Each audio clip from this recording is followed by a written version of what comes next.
सभी व्यूअर्स का वेलकम हमारे नए वीडियो में। आज हम बात करेंगे एक बहुत ही सिंपल और इंटरेस्टिंग टॉपिक समुच्चय के बारे में।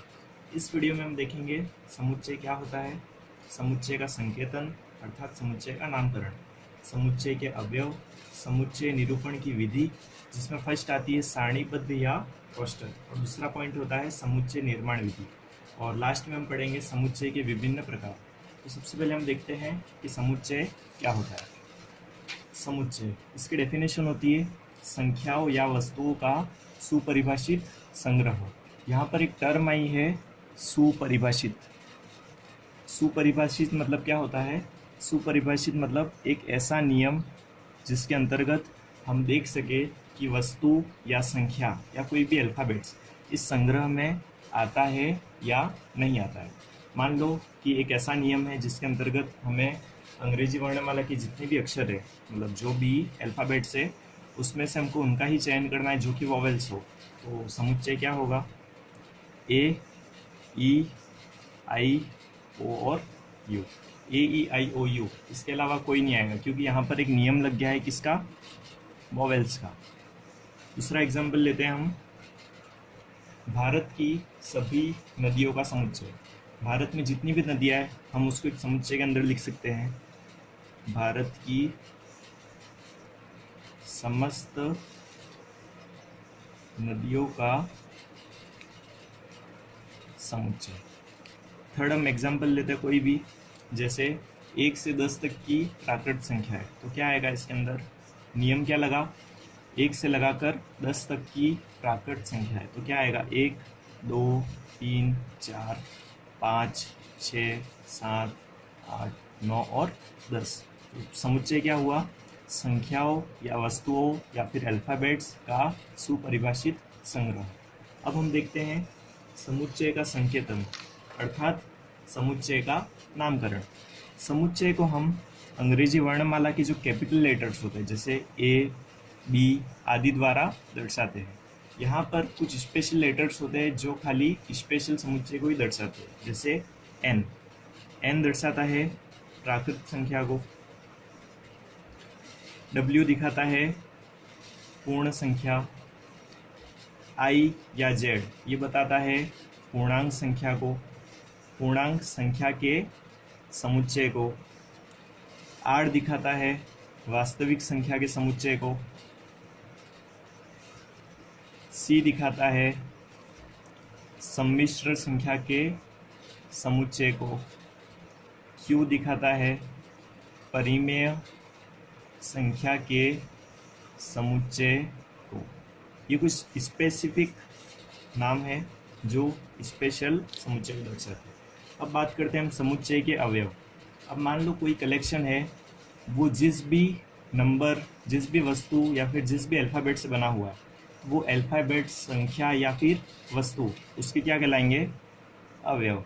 जैसे मान लो एक कोई समुच्चय है 1, 2, 3, 4, 5, तो इसमें जो 1, 2, 3, 4, 5 है ये इसके क्या कहलाएंगे? अवयव। जिस प्रकार समुच्चय का नाम हम अंग्रेजी वर्णमाला के जो कैपिटल लेटर है उसके द्वारा देते हैं, तो उसके अवयव का नाम हम किसके द्वारा देंगे? स्मॉल लेटर्स के द्वारा, A, B, C, D, dash dash dash Z तक। अब बात करते हैं समुच्चय में अवयवों की संख्या। समुच्चय में अवयव की संख्या, मान लो कोई समुच्चय है ए बराबर ए, ई, आई, ओ, यू, मतलब जो अंग्रेजी वर्णमाला है उनके स्वर। तो इसमें अवयवों की संख्या क्या होगी? गिन लो, 1, 2, 3, 4। इसको कैसे लिखेंगे? एन ए इक्वल टू 5, मतलब ए एक समुच्चय है जिसमें नंबर ऑफ एलिमेंट्स कितने हैं? 5 है।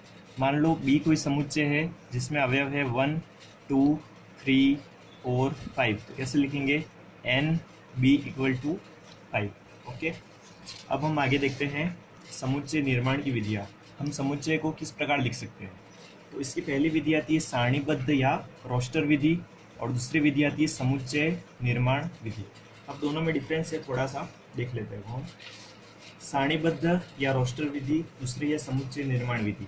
मान लो इसका एग्जाम्पल है 149, 149 ये कोई समुच्चय है ए बराबर 149।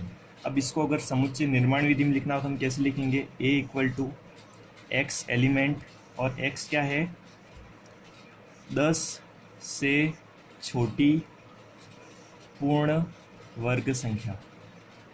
10 से छोटी पूर्ण वर्ग संख्या मतलब ये 10 से छोटी है, लास्ट 9 पे खत्म हो रहा है, और पूर्ण वर्ग संख्या मतलब वे संख्या जिसका वर्गमूल निकाला जा सकता है। जैसे 1 का वर्गमूल क्या होगा 1, 4 का होगा 2, 9 का होगा 3। तो x 10 से छोटी पूर्ण वर्ग संख्या है, और ये हुआ अपना सारणीबद्ध रोस्टर विधि, और ये हुआ समुच्चय निर्माण विधि। और उसका दूसरा एग्जाम्पल लेते हैं, जैसे a बराबर ए ई आई ओ यू।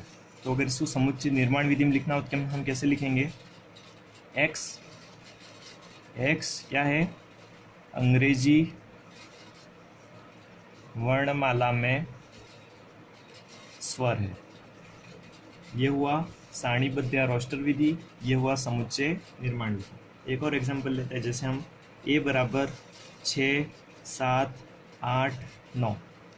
क्या हुआ, इसको अगर हम समुच्चय निर्माण विधि में लिखेंगे तो क्या होगा, x क्या है, प्राकृत संख्या, और x 5 से तो बड़ी है और 10 से छोटी है, तो हम इसको इस प्रकार से लिखेंगे। तो सारणीबद्ध या रोस्टर में क्या होता है, हम उसको नॉर्मल लिख देते हैं, और समुच्चय निर्माण विधि में हम इसको इस प्रकार से लिखना पड़ता है। ठीक है, ये हुई समुच्चय निर्माण की विधियाँ दो टाइप की। अब हम देखते हैं समुच्चय के प्रकार।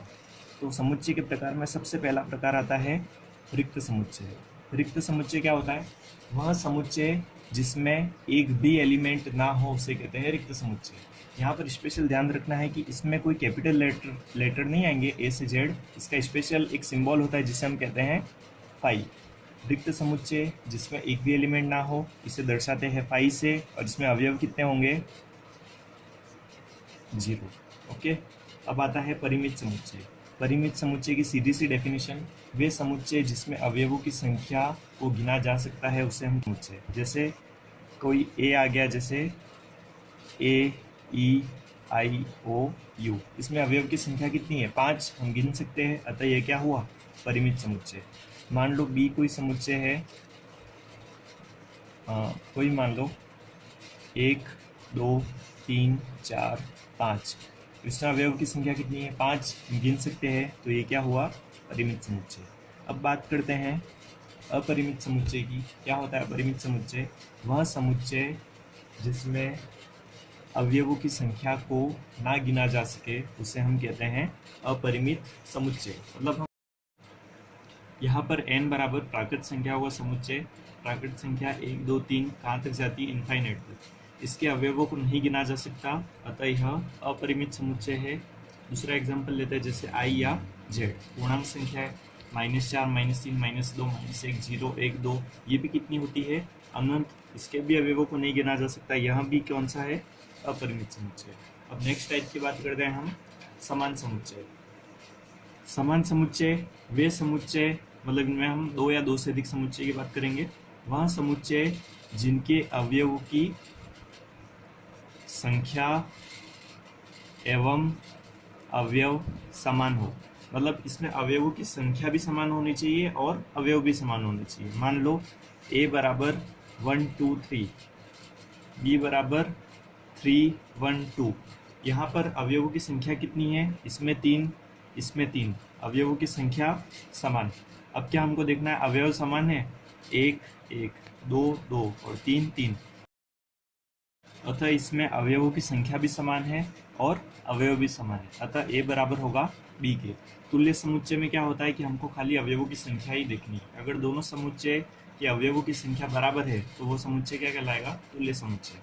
मान लो a बराबर दे दिया है 1, 2, 3, b बराबर दे दिया है 4, 5, 6, दोनों में अवयवों की संख्या समान, अतः a तुल्य होगा b के। अब लास्ट हमारा समुच्चय है एकल समुच्चय।